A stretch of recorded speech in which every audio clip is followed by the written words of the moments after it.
Imagine standing before a mirror in the Grand Palace of Jerusalem. You are draped in heavy silks embroidered with gold. A crown encrusted with sapphires rests on your brow. You are the most powerful man in the Christian world. But beneath this splendor lies a horrifying truth.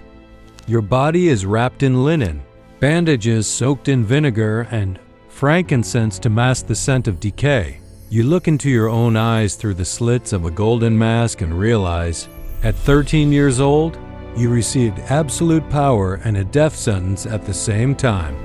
Today, you are not just a spectator. You are Baldwin IV, the Leper King, a man with no face, no future, and no hope, yet possessed of a titanium will that made the greatest armies of the East tremble. How do you rule a world when your own body has become your prison?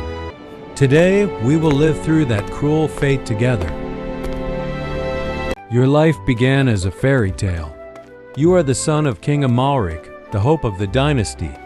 You are handsome, athletic, and brilliant. But one day, when you were 9, everything changed while playing with your friends. You were scratching each other's arms to see who was the strongest.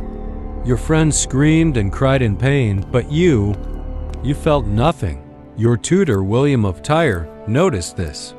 He drove a needle into your right arm, but you simply watched with curiosity. This wasn't a superpower. This was leprosy. In the 12th century, this word sounded more terrifying than cancer does today. To the people of that era, it was the curse of God, but fate chose a different path. Your father dies when you are only 13. The kingdom of Jerusalem needs a legitimate heir. And so, you, the cursed child, ascend the throne. As you place the crown upon your head, you knew it would become your crown of thorns for life. Your kingdom is like a small island in an ocean of the Islamic world. And that ocean has a new leader, Saladin. He has united the Muslim world and sworn to wipe the Crusaders off the face of the earth. He looks at Jerusalem and sees weakness. On the throne sits a dying boy. To him, victory seemed easy, but the enemies are not just outside.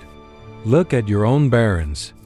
Guy de Lusignan, Reynold of Chatillon, these men thirst for power. They look at you not with respect, but with impatience. When will he finally ride away? They whisper. They plot to marry off your sister, Sibylla, to their puppets to seize the throne after your inevitable end. Your life is a non-stop game of chess. You cannot lift a heavy sword.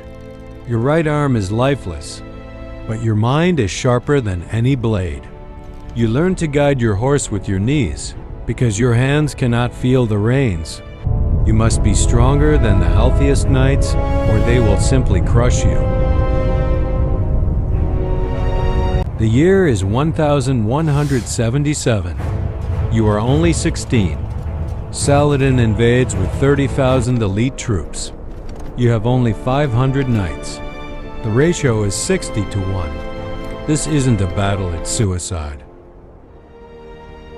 They see the endless army before them. In that moment, you performed an act that would be etched into history forever. The whole world held its breath, waiting for Jerusalem to fall.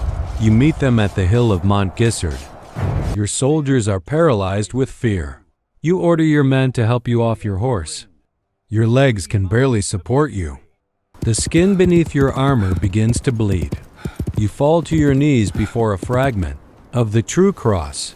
You don't pray for your life, you are already dead. You pray for your people. Your knights saw this. They saw their dying king ready to meet death for them. In that instant, fear turned into fanatical rage. You order your hands to be tied to the reins and lead the charge. It was a total massacre. You rode at the front like an angel of death in a golden mask. Saladin, unable to withstand the shock of 500 madmen led by a leper youth, was forced to flee on a camel. On that day, you proved, a lion sits on this throne. The victory at Montgisard gave you 10 years of life. But at what cost? The leprosy did not retreat. It slowly devoured you. First, your hands, then your legs lost all sensation. Then came the blindness. Imagine, you are ruling a kingdom while blind. You listen to the reports of spies. You recognize the voices of your traitorous barons by the sound of their footsteps. You became a master of psychology. You know Guy de Lusignan is lying when he swears loyalty just by the tone of his voice. Saladin now respects you. He stopped calling you a boy. A strange bond developed a correspondence between two worthy enemies. He sends you the best doctors and rare fruits. He waits for your death, but he does not want you to die at the hands of traitors. It was the ultimate form of recognition.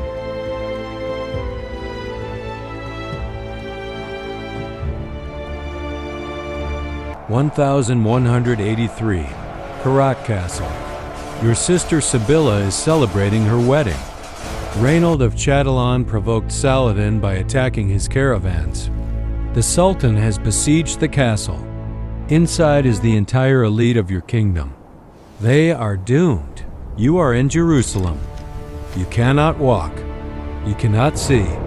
But you give the order, "Take me there." You are placed on a littera, palanquin, and carried through the scorching desert. When Saladin saw the standard of the King of Jerusalem on the horizon, he did not fight. He knew Baldwin is here. The man who performed a miracle at Montgisard has returned. The Sultan lifted the siege and retreated. You defeated the world's greatest commander while lying on a stretcher. It was the peak of your spirit. You are 24. For that era, it's the prime of youth. But for you, it is extreme old age. Your body has become one massive wound. You are completely blind. In the spring of 1185, you realize your time is up. You pass away quietly in your chambers. The city you protected for 11 years falls into mourning. Even the Muslim chronicles spoke of you with reverence. You were the golden thread that kept the Christian world from collapsing. What happened next? 2 years after your death, the same barons you held back would make a fatal mistake. They would enter the Battle of Hattin and lose everything. Jerusalem would fall. In that moment, the world realized the city was held not by walls or knights, but by the spirit of a single young man who refused to give up. The story of Baldwin IV is not just a chronicle of war. It is a lesson for all of us. He had every excuse to give up. He had the most terrifying disease of his time, traitors all around him, and an enemy that outnumbered him 60-1. He could have lived in isolation, self-pitying. But he chose the mask. He chose responsibility. If this man at 16, barely holding on to his saddle, could crush a great army, then what is stopping you from overcoming your challenges? Who is Baldwin to you? A tragic victim or the greatest leader? Tell us in the comments. Your life is also a battle, and sometimes to win, you just have to put on your mask and step onto the field. Subscribe if you want to see history through the eyes of the greats. See you in the past.